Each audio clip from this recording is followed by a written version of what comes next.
guys, how you doing? Welcome, welcome. This is Out of the Fog. We are a local matters bop that goes across the province, and it's all about hanging out with cool people doing cool stuff. And where would I be without the man to my left, the one and only DJ Slim Macho? What's up, boy? Self-proclaimed cool people right here. Well, you are. Yes, well, we are. I think. Yeah, I know.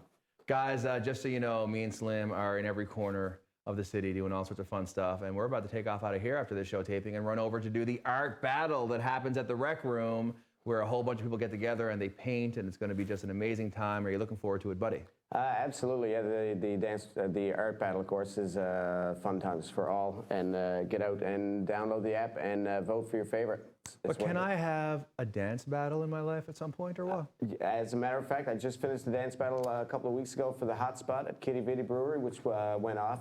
And then, of course, Dance Tantrics last weekend. It was packed for the Valentine's on Venus, spacey sexiness. So the outfit was cold but good.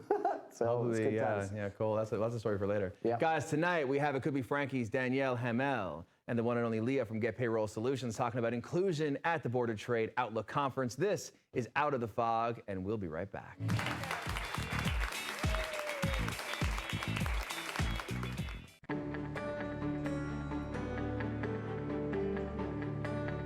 You're watching Rogers TV, St. John's.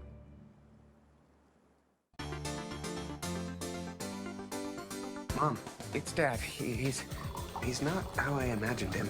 He's not used to having people around. I know what's happening. You got no idea what's happening here. The Japanese are planning something bigger. So what's the target? We believe it's Midway. We need to throw a punch so they know what it feels like to be hit.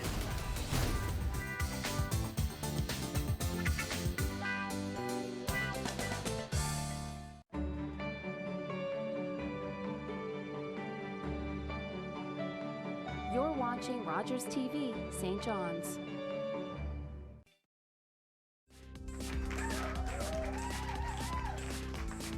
Welcome back, everybody. Thank you so much for hanging out with us tonight. As we talked about before the break, we're going to have some wicked guests on tonight, and you're going to hear a couple of songs now to once. But before that, I want to introduce you to the woman behind the magic, the one and only Danielle Hamel. Hello. Hello. How are you? Good, good. Now, you lived away, you said, which was the point of that mention. Yes, I lived in Montreal for about eight years. What brought you? Oh, coming back. I'm from here. Oh, good. So I had to come back at some point. Yes, Everyone of course. has to. And so did you go away for school, for work, Away for adventure? school. Yeah. Yeah?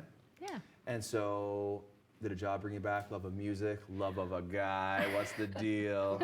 Tell us the truth. It's funny. I chased a guy there, and then we both came back together. That's amazing. Yeah. I love that story. That's Matthew, you know. Yes, of course. Yeah. Exactly. So, like, I often wondered, is he in or is he not in the act?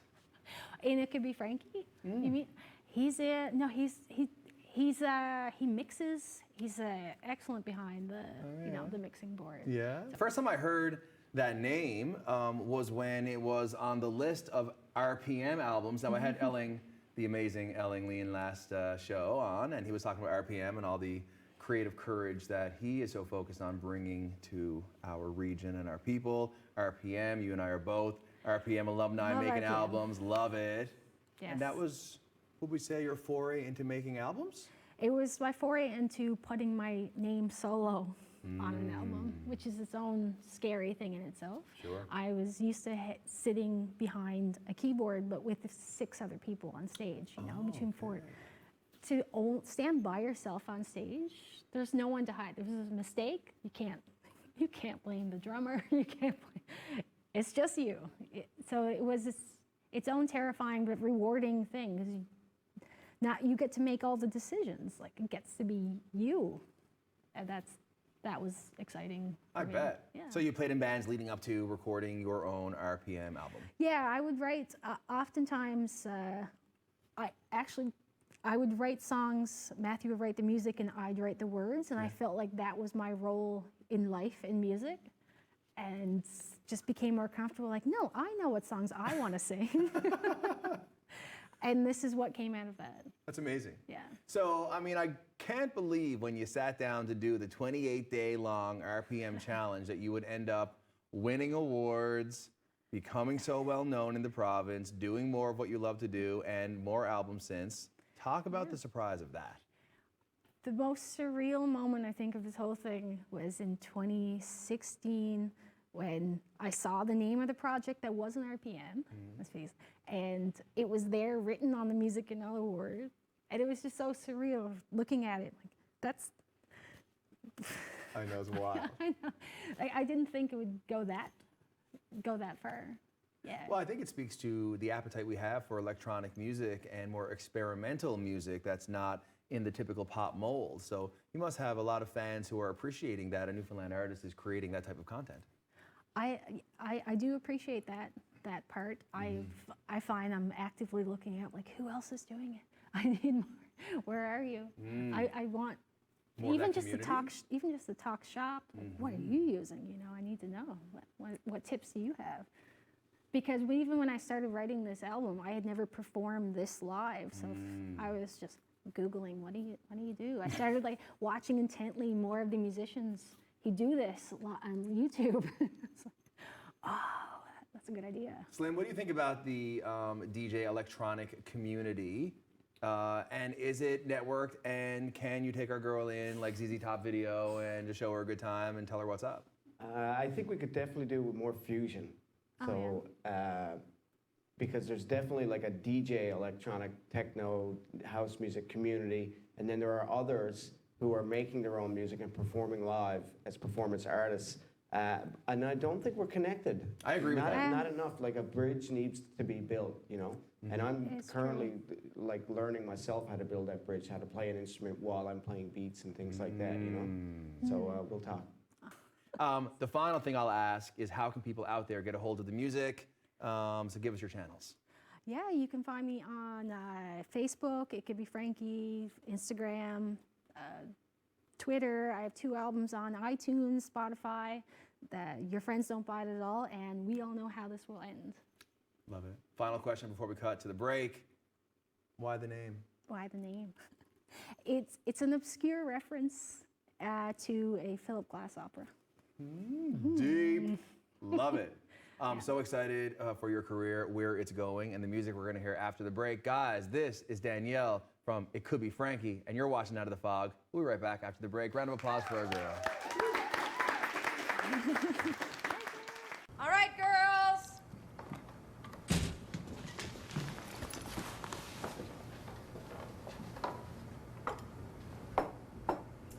Mom, you said it's played again.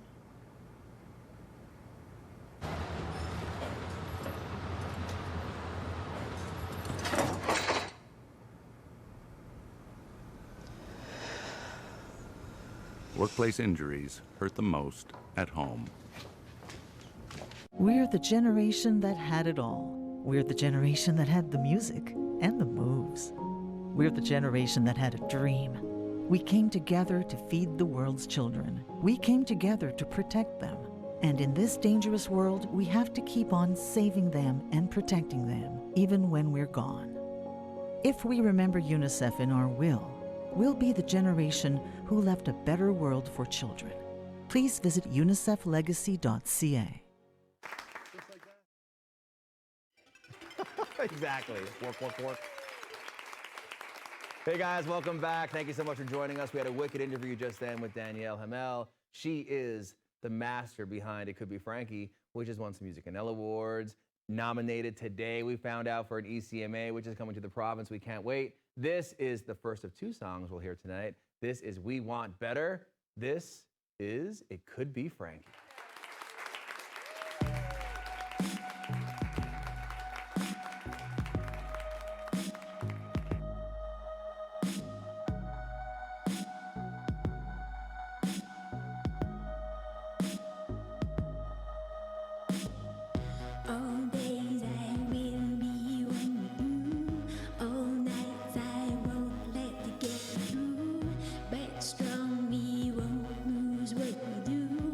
We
Hey guys, thank you so much for joining us after that break, that little trip to the old kitchen for those chips. I know what you're at.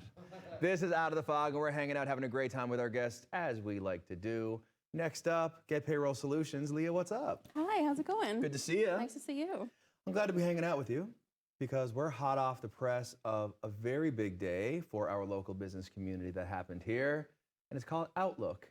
And it's an opportunity annually for all of our business members of the St. John's Board of Trade, respect, to come together to learn, to network, and to really celebrate business and also lean into some important, timely topics. Would you agree? Absolutely, 100%. Yeah. So let's talk about you first. Okay. Because that's what's up. Yeah. Give me your road to entrepreneurial times and the business that you steer every day. Awesome. So my company is called Get Payroll Solutions. I've been in the payroll field for, I won't say how many years, for quite a few years. A minute. And so I was working for a company locally. It was an excellent job. It was a great opportunity. But the company was a global company, and they downsized, and they kind of outsourced some operations. And so I saw that as an opportunity. So I took that opportunity and did the same thing, or that's what I'm doing now, is the same thing for local small to medium-sized businesses. I want to save them some money. I want to kind of help them out. And so if they outsource their payroll, then they can have like all the experience that I bring and all the knowledge that I bring, but for a fraction of the cost. Talk to me about consultant-based services, which ultimately I think is the category that you lead with in terms of the clients that you serve. Am I right? Definitely, yeah. And it's a little bit of a challenge, and any consultant in any industry will tell you, it's like getting people to kind of sign on to the consultancy model. And but it's fantastic because if you need a little bit of something, and a consultant is definitely the way to go. For sure. Because you can get the knowledge and the experience without the full commitment or hiring a certain person for a certain position. Totally agree. The Yeah. flexibility is absolutely there for small businesses that are looking for more of that nimble roll in, roll out help. I guess the only question comes down in consultant land to how you qualify the value of that via regular payments towards it, or just come at me as you need me and we'll dance at that point. That's, I think, the two ends of consultancy life, eh? Definitely. And what I do is I tailor to each business. Like if somebody says to me, like, how much are your services? I don't like to kind of say, well, I do this. There's no such thing as a flat rate. Totally. Because I love to go in, and this is the thing that I really love about what I do now, is that I actually work for a lot of different companies that operate differently and have different business models, and I get to go in and kind of see, like what they need and tailor everything that I do to that specific company. That's so wicked. I want to foray into going into entrepreneurial life, helping so many small and medium-sized businesses to succeed. What's your dream? Do you want to be big? I do. I definitely have some big goals. I never thought I was going to be an entrepreneur, but then I got this opportunity and I'm taking full advantage of it. And it's almost like once you become an entrepreneur, the ideas just come and the opportunities come, and you position yourself, you put yourself in front of the right people and with the right organizations, such as the Board of Trade, and grab those opportunities as they come. Yeah.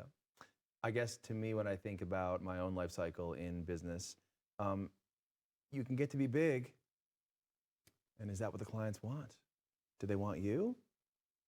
Yeah, and that's something that I have, because I'm building the company, but then I'm also attached to the company. And so like I want to position myself as a thought leader for the payroll industry. Yes. And but I also want to grow and bring more people in, and then hire more staff, and then lift those staff up, and then as a company, like I want to build that brand as well. So That's amazing. Yeah. How exciting. It is exciting. So your values for being fair and helping people to get ahead and doing all the amazing things that you do led you into a cool responsibility opportunity today at the Outlook Conference. Why don't you tell us about that?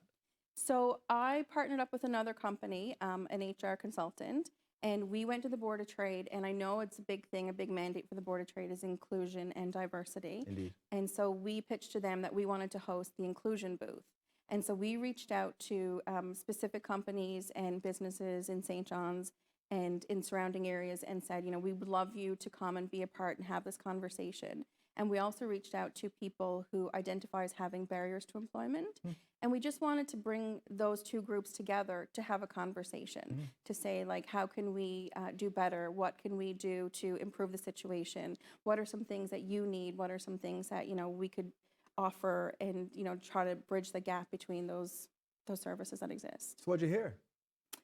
The response from companies has been phenomenal. We've had so much support, and it was our first role at our first time. So there's obviously lessons learned and things that we're going to do better next year. yeah. But like we said to the Board of Trade, we're going to be back next year bigger and better. That's amazing. Yeah. Now, is that partner the one and only Chad Decker? Yes, it is. Chad Decker from People Stuff. People Stuff. Yes. Listen, Yeah. I turned to Chad, and he won't be mad at me for saying this. I hope not, Chad. When we had first met, and he had talked all about his value under the umbrella of HR and people management, performance, and all of these things. And I was like, you do the people stuff. Absolutely. And that luckily, based on our professional engagement, ended up being what his moniker is. And I think that you are both very positioned well because the language you lead with are very definitive, non-intimidating terms. Like, don't talk to me about financial management. That's like overwhelming. Talk to me about payroll. That's tangible, and I get that. Absolutely. What's the climate in terms of the people you interacted with today, and how did they feel about what you guys had to offer? It was such a positive experience. Everybody was really excited to be there and to participate. The companies wanted to have the conversations. I talked to one company and they said, we're already reaping the benefits of having a diverse workforce. They hired a specific group of a much younger workforce than they would typically have in. Right. And this particular group brought a new idea to the way that they do some processing, and they're already reaping the benefits on that. And it was amazing to hear those stories of like we're becoming diverse and we're making that really important in our company, but we're seeing the benefits from it. Like everybody benefits when you have a different work staff, like a diverse work staff. It's interesting. I only wonder if you would agree with this, that generationally, the people who are more up and coming are far more interested and engaged with, comfortable with the conversation around inclusion than maybe some of our more senior people in business. And that's related to a whole bunch of logical realities about the demographics of the city and how they're shifting in so many ways. What does the future look like from your lens? Absolutely, and that's a really great point, because the people who are coming into the workforce now, this new workforce, inclusion and diversity has almost always been a part of the conversation. Mm-hmm. Whereas like some of the older workforce, it's a new concept. Mm-hmm. So we want to make sure that this becomes more and more of the norm. This is not like new and special that anybody's doing. This is what everybody's doing because it benefits everybody. So true. Yeah. I think from mental health realities to people who are differently abled to people who are from different nationalities, I think that is the opportunity that all of us in business and in community deal with in the run of a business day, is how do we create space for the different voices that matter? Absolutely. And the workplace is changing. It's changing for everybody. And what's important to workers of any age, work-life balance is something. And so I think a younger workforce are kind of going to bring that home to everybody, to every industry. There's going to be a lot more like flexible working packages and programs. And, I deal a lot with compensation, and a lot of our focus now, compensation is not just the number of your salary anymore. It's so many other things that like people are looking for and that are going to attract and retain really good talent. Well, I think that is the hot topic. It's in my ear flat out, and all my contemporary business buddies, that's for sure. I want to give you one more plug as we wrap this segment. How can people out there get at you to get in front of the amazingness you got to bring on so many sides of the table? How can they get at you? So my website is getpayroll.ca, and I'm on Facebook, Get Payroll, and I'm on all of it. I'm on LinkedIn at Leah Murphy Payroll. So any of those places, my email, my number, I'm very reachable. I love it. Well, we want to get at you guys. Get at Leah. She can help you in so many ways. Thank you so much for coming on the show. Thank you. It's About the Fog, guys. We'll be right back after this break.